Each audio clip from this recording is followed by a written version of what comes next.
And the recordings, like I think I explained, are going to be available on my Twitter feed. So as geeky as that sounds, I have one just for this class. That's basically all I do is post a link to the videos, the lecture videos. So. All right. Oh yeah. So I brought this. The older I get, the more I don't like spiders. I don't like to squish them anymore. But I'm gonna pass this around, and these are all over the place right now. Those are little. No, those are mayflies. They look like mayflies, yeah. But so I thought, in the context of what's in that jar, which is just a mayfly on a leaf, let's talk of this. Okay, I mean, kind of from left. Wait, well, to me, when I think of matter, matter is made up of atoms. Okay, and matter has mass and occupies space because atoms have mass and occupy space. So we can have an element, and we can have like little carbon. I'll make a little carbon. My C stands for carbon. Those are my carbon atoms. Or we can have a compound. In that jar, all living things have a lot of carbon. They have a lot of hydrogen. They have some oxygen. They might even have some nitrogen. Oh, that's not a real structure. But you get the idea. So that would be, when I looked at those bugs today, I thought, oh my gosh, there are atoms making up that bug. And then those atoms are joined together to make up molecules that are kind of common to all living things. Okay? But if we look at that jar, I'm kind of thinking we got a mixture of things in there, don't you think? Like our bodies are a mixture of things. Of course, we might have iron floating around independently of anything. So that would be an element, but when it binds to hemoglobin, you're back to the carbon, nitrogen, oxygen, and hydrogen molecule. Okay, and so we are. You think bodies are? How many people are the homogeneous, heterogeneous? How many people think like our bodies and those bugs are a homogeneous mixture? Yeah. How many people think they're a heterogeneous mixture? I do too. Could we homogenize that bug? Make soup. Make soup? We could. It'd be so cool. But we could, yeah, we could blend it up and homogenize it. Okay, so I just kind of, for what it's worth, was thinking that, so I thought I would share. Let's see, it's not doing right. I think that's what I'm going to do. All right. So I guess I should say what's on the slide. So if you have an atom of anything, if you have this C stands for carbon. If I have a carbon atom, I cannot I can't take anything unless it's a nuclear reaction. I could break it apart, nuclear reaction, but I can't make it any smaller. Okay, and it retain its being a carbon atom. So elements, we'll be talking more about the elements, but I mentioned we have a periodic table in here. And we use letters for the symbol of the element. And I'll tell you later which elements you need to commit to memory, but you probably know most of them have to commit to memory. One thing to point out, it says on this slide, if you have an element that has two letters, like iron, you need to do the F is capital and the E is lowercase.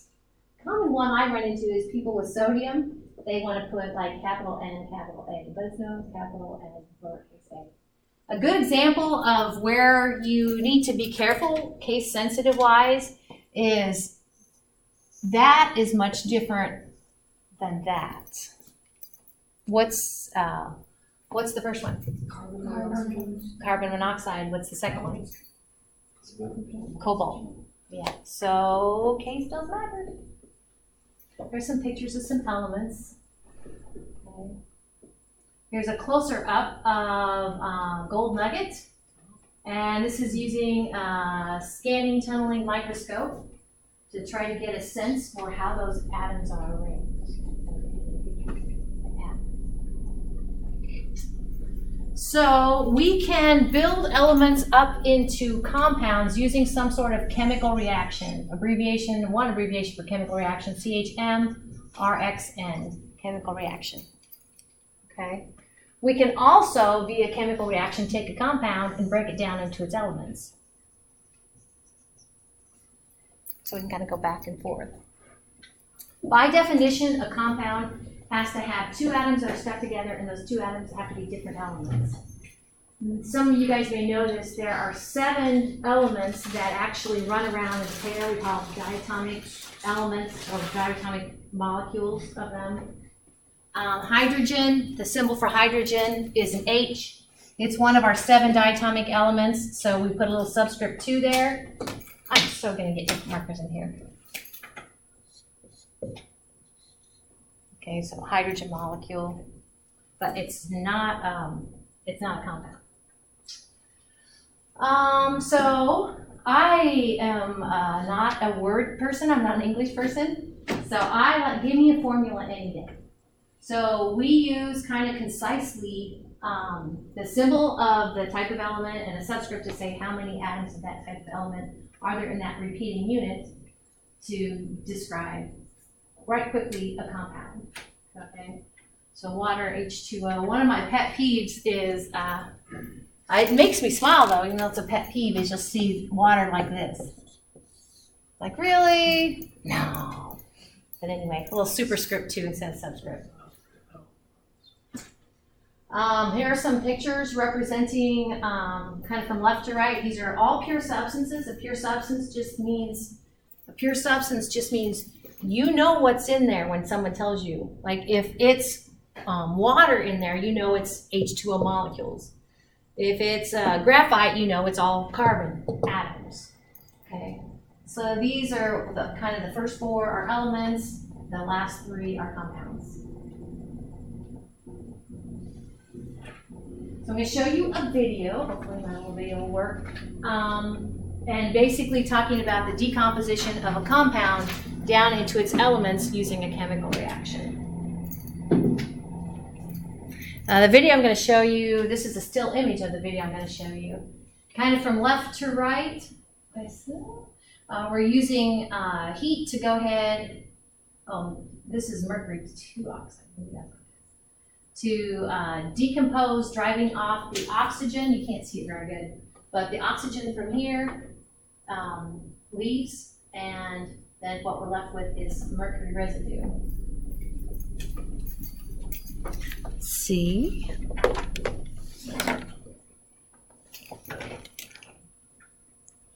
I thought it was over here. Is that it? Wow.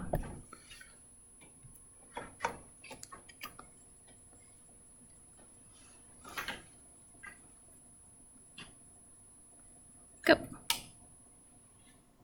You could track it, we say gravimetrically, like the weight, like as we, I don't know, it's just as we breathe in air and we take some of the oxygen, you can track all that stuff. I just think that's cool. All right.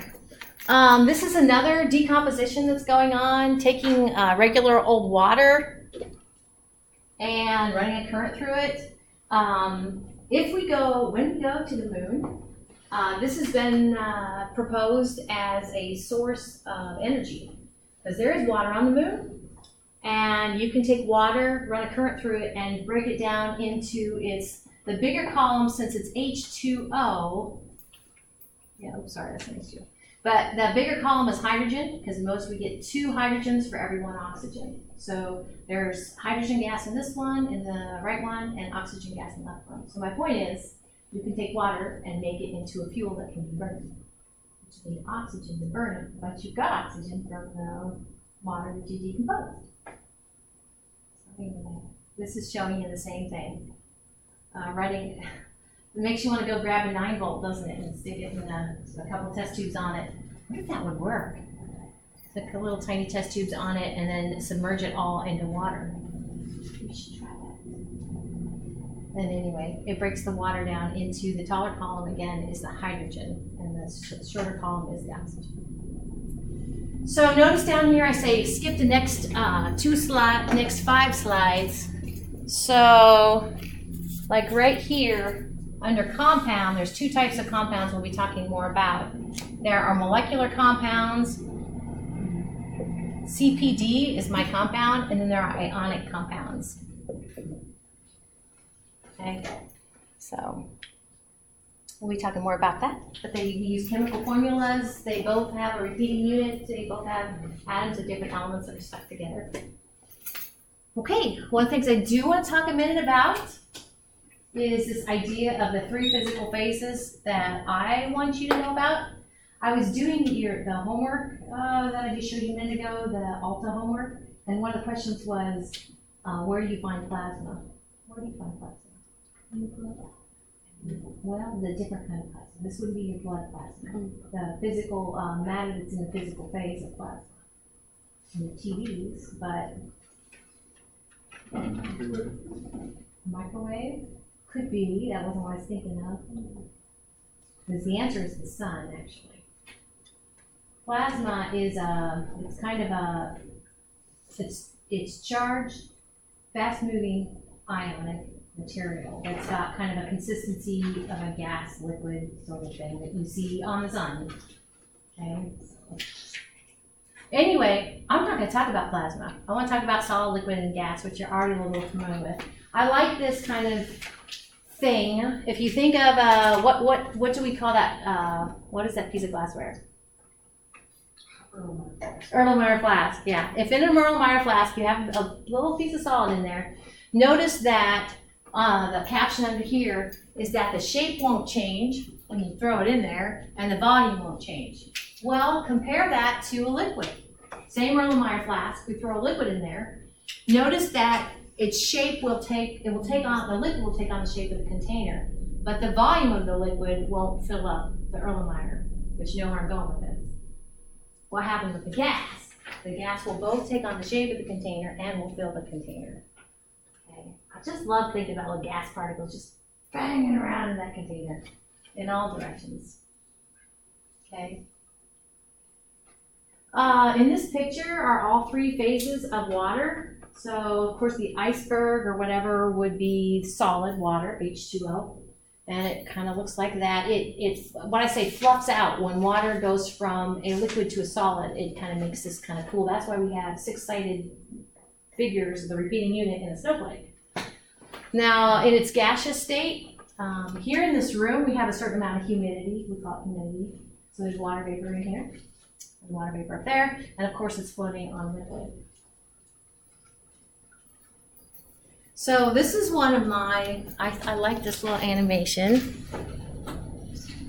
See what you think. We're taking off here. So all matter has motion. Energy associated with the motion or movement of things we call kinetic energy. So all matter has, at the atomic level, has a certain amount of kinetic energy.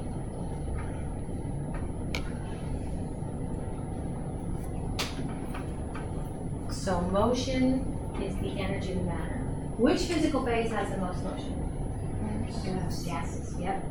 Which physical phase has the least motion? Solids. So here's the deal. I'll take the solid, pretend. No, I'll take the solid over there, and I'm going to cool it down. You guys already know this. What happens to its motion when I cool it down? It slows down. It gets less. The motion gets less. Slow it down, less, slower, and slower, and slower. But just a minute ago I said that all matter has motion. So what happens if my matter has no motion? Okay. So that's one of those things where I guess they say you have violated a law of this universe. Okay. So you're familiar with temperature scales, you know, the Fahrenheit temperature scale, the Celsius temperature scale, and the Kelvin temperature scale. So on the Kelvin temperature scale, the way it was set up is actually the point at which matter, atoms, molecules, stop moving coincides with a temperature of 0 Kelvin. 0 Kelvin, absolute 0. And gosh, I guess a few years ago now, it was in the news that somebody had, in their lab, had actually reached 0 Kelvin. And comes out that they use like statistics as like a bell curve. So, but anyway. Absolute zero is not a range for anybody. Absolute 0.1 Hasn't been reached by anybody. right, has not been reached. That's I right. know my high school chem teacher said that there's a lab in the state that's getting close, but they can't get it quite. Right. Getting close, but not quite. And that's where, like, this, I think the article a few years ago said that they got colder than 0 Kelvin. We're like, oh, really? Are you serious? But no. So along those lines, I'll go ahead and tell you that this is one of my things that haunts me. I been to the Chicago, the Adler Planetarium a few times. So here we go. This is the Celsius temperature, this is the Kelvin temperature. At 0 degrees Celsius, you're looking at 273 Kelvin, okay? And each unit is the same, so you can kind of lockstep down. If you're like negative 100 degrees Celsius, you must be at what? 173 Kelvin? All right. So if we go down to 0 Kelvin, you are, what temperature in Celsius? Yeah, minus 273 degrees Celsius. Very good. So back to the Adler Planetarium. It's a great museum. It's a great facility.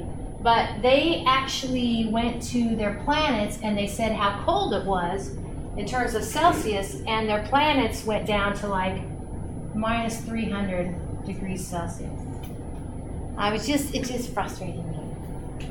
I think I'm thinking of that. I took a picture. So you're like, really, people? I mean, there was no planet, I should explain. There was no planet temperature that cold, but their little scale show went down that cold. Pluto's like about 5 Kelvin. Pluto's got different regions. Some is like 5 Kelvin and some's 11 Kelvin, but it's pretty cold on Pluto. Okay, but obviously it's okay.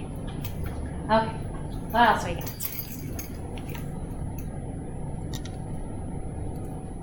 Okay, so we talked about the 3 main physical phases of matter. We talked about this with the Erlenmeyer flask.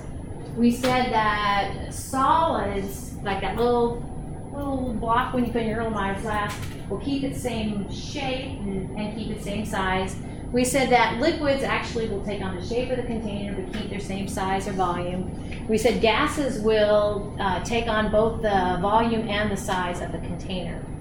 This now, we'll talk more about how matter is stuck together. It's such a player in like everyday life. What creates a solid is that it has a lot of these, what we call intermolecular bonds. So, for instance, and you saw them with the water there a minute ago, this could be a water molecule, and this could be another water molecule. So an intermolecular bond would be, and some of you guys know this already, actually it's a special type of bonding we call hydrogen bonding, and so that dashes right there are my hydrogen bond. So if this is in its solid state, you have water molecules that have a lot of intermolecular bonding. If it's in its gaseous state, it has no intermolecular bonds. They're just floating around, they don't care about each other's there. And then this actually, you guys told me that the gases are moving the most, so they have the highest amount of what we say kinetic energy. And the solids are moving, but not as much, and so we say have a low amount of kinetic energy. All right. So intermolecular, interionic forces, I kind of showed you an example up there. They connect matter. So for this carbon here, if it's in its solid state, it would have a lot of intermolecular bonds. And I mentioned graphite because that's pure carbon. There are actually 5 different allotropes of carbon. Diamond is a carbon and graphite is a carbon, and it has to do with kind of how their carbon atoms are bonded together. Another video time. It's just a very practical thing. Okay, so we'll be talking more about this, but whether it's a chemical bond, and I'll draw your attention to a chemical bond right here connecting the atoms in a given molecule, or whether it's an intermolecular bond as I've drawn here, it takes energy to break those bonds, and when those bonds are formed, energy is released. So, bless you. So one more thing just about that is, if from left to right I start with a solid, and then a liquid, L for liquid, and then a G for gas. As I'm going from left to right, okay, I'm going to add energy to break those intermolecular bonds. And then when I'm going from right back to left again, gas to a liquid, that's what we call condensation. A liquid to a solid, that's what we call solidification. Actually, energy is going to be released. And again, we'll be talking more about that. Oh gosh, I can't spell. You get the idea. That's my release. All right, so I need to finish up with a few more things. If you've ever played the I'm thinking of game, like on your way to somewhere in a car, and someone thinks of something and then you ask questions about that thing, you're probably just asking kind of properties of that object. Is it bigger than a bread box? Is it yellow? Okay, will it blow up if it's lit? Okay, those are all properties. And we can kind of look at properties as physical or chemical properties, and then the other thing I want to talk to you about is properties that are intensive or extensive properties. So up here, I said we can use a chemical reaction to either take elements and build them up into compounds, or take compounds and break them back down into elements. That's a chemical reaction. In order to gauge a chemical property, you need to destroy what you have. I kind of tell students, if somebody asks, is it a chemical property or physical property that you're measuring, if you've destroyed it, it's a chemical property. Chemical reaction creates new substance. Okay, so you destroyed it. Physical property would be no destruction happens here. Okay, so color would be a physical property. Okay. So here we have the rust process. Okay, it seems like they mixed up these pictures. It seems like this should have been on the left and this should have been on the right. New substances are formed here. Iron is oxidizing. It's going from, or the metal's going from whatever it is to adding oxygen into it. That's what rust is. These are all examples of physical properties. No harm's being done here. You notice color is the first one up there. Physical property. It's great to use in the I'm thinking of game. Sometimes students kind of get this this transition from a liquid to a solid, or a solid to a gas, or something like that. We think that that's some sort of chemical reaction. That's just a physical process. Put another way, if I melt water, and this is my solid water matter, if I melt water, I'm going to break that, but I still have my water molecules. They still retain that identity. So changing phases is physical. Put another way, if I melt water, can I freeze it again? Yeah, no harm done, no harm, no foul. Whether it's conduct electricity, doesn't hurt the stuff at all, unless you're like doing a chemical reaction, like with electrolysis of water, chemical reaction there. But usually you're just using water to conduct current. No. Is it malleable? Is it ductile? And viscosity. Those are all ways to describe something. Viscosity is a good one. My goodness, like it's how thick something is. I mean, I could have two things, one's water and one Karo syrup. And just simply by pouring them, you're like, oh, dude, the one I can tell that this one is the Karo syrup. Okay, you're playing the I'm thinking of game. So here's a phase transition. Here we have two solid powders, and we're going to put them both in boiling water and keep in their test tubes. So of course, water boils at 100 degrees Celsius. So one will make you sick, and one will make your headache feel better. Okay. Notice that this is a good quick test because the transition temperature for naphthalene is 80 degrees Celsius. So at 100 degrees Celsius, it should melt. Okay.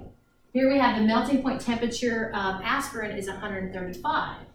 So at 100 degrees Celsius, it's not going to melt yet. So it's a quick test. Note to self. Not gonna necessarily worry about those. Oh, let's do this one. MacGyver did this one in one of his MacGyver episodes.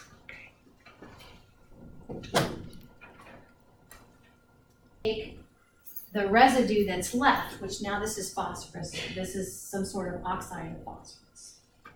Okay, so this would look like, this is a different molecule than the element we started out with. Okay, it was destroyed. New substance has been formed. Can we take this oxide of phosphorus and break it back down into P4? Yeah, but we need to do some sort of chemical reaction to it. All right. So do you guys have the answers to these? I think you do. Okay, good. So color, of course, is physical. Let me know if you have any questions. Rust, we said new substances are formed, so it's chemical.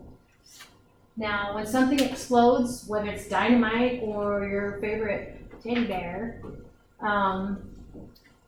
you can't put Humpty Dumpty back together again without some sort of chemical reaction. So that's a chemical property. Density, we'll talk more about densities, but density is when you go in and you measure the mass of something. Of course, G would be great for mass. And you measure the volume of something. Cubic centimeters are great for volume. And you just go ahead and get a ratio of mass to volume. That's its density. It's how packed it is or how fluffy it is. But we don't have to do any sort of chemical reaction to do that. So it must be a must be a physical property. The transition temperature for aluminum, physical property. Again, color, physical property.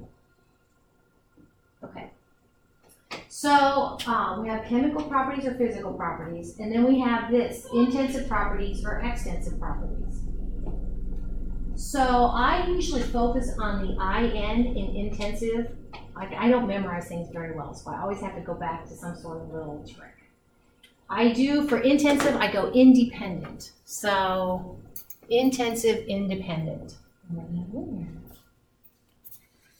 Independent of what? Independent of amount. Wow, I am so good. I ordered some, but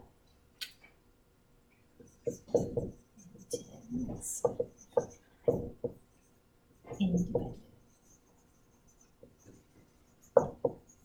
So, I mean, there's a lot of intensive properties, like the color of something is intensive. I don't care whether I've got, pick on those chairs you're sitting in. I don't care if I've got one maroon chair or 5 maroon chairs. The plastic part, is maroon. Okay, but the mass of the chair is extensive. So if I'm going to say the mass of one chair is 20 kilograms, okay, then the mass of 5 chairs would be 100 kilograms. So it does depend on amount. Okay, so mass is extensive, color is intensive. So it'd be really cruel if you're playing a what-if game and you're thinking of pencils, but you're thinking of a dozen pencils. You know what I'm saying? That'd be so cool. So they get the pencils part, but it's like a dozen pencils, not just 8 pencils. Okay, physical and chemical changes go right hand in glove with chemical and physical properties. It's the same thing. We've already been talking about changes. So you know a physical change has occurred if on the atomic or molecular level, you haven't formed anything new. Okay, that's a physical change. You know a chemical change has occurred if you've got new substances. And of course, when we get going, we're going to use, I just love chemical reactions. Like I told you, you start with this, you have a reaction arrow, you're going to end with this. You have reactants, first product.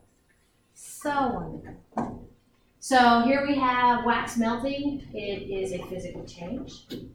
And here we are showing water evaporating and then condensing on the lid. That's physical. And you may not know it, but if something totally changes colors, that could be an example of, you could be telling you, like rust, you can just see that something new is formed. And again, we have so rusting is a chemical change, and this is showing another chemical change. Burning is a chemical change, so along with chemical properties, if you can't undo it, then there must be a chemical change. Cooking here, we have chemical changes going on with our meat. Chemical change, can't undo the whole bad banana thing as much as we'd like to. And so you guys have the answers to these too? This first one's a little tricky or whatever, but like if you accidentally bleach, like it says your favorite shirt, you can undo it because you can get one of those Ritz dyes and try to match it up, right? But each time you're doing it, you are messing with the pigment on an atomic and molecular level. Okay. Water vapor, physical change. Photosynthesis, chemical change. Just amazing they can do that. Transition, physical change. All right. So at the end of your PowerPoint slide, I want to mention this since I'm not going to do all your PowerPoint slides. It will tell you homework to do, but that's not the homework you're doing this semester. You're doing the Alta homework. And as I showed you a minute ago, looks like you have 3 little Alta homeworks that are due by the end of the day on Monday. All of your homework is due on Mondays and Wednesdays, I think. I made it Mondays and Wednesdays, so yeah, let me know if you have any questions. That's it, Mom. And I will go release the Mormon fly thingies so they can die outside.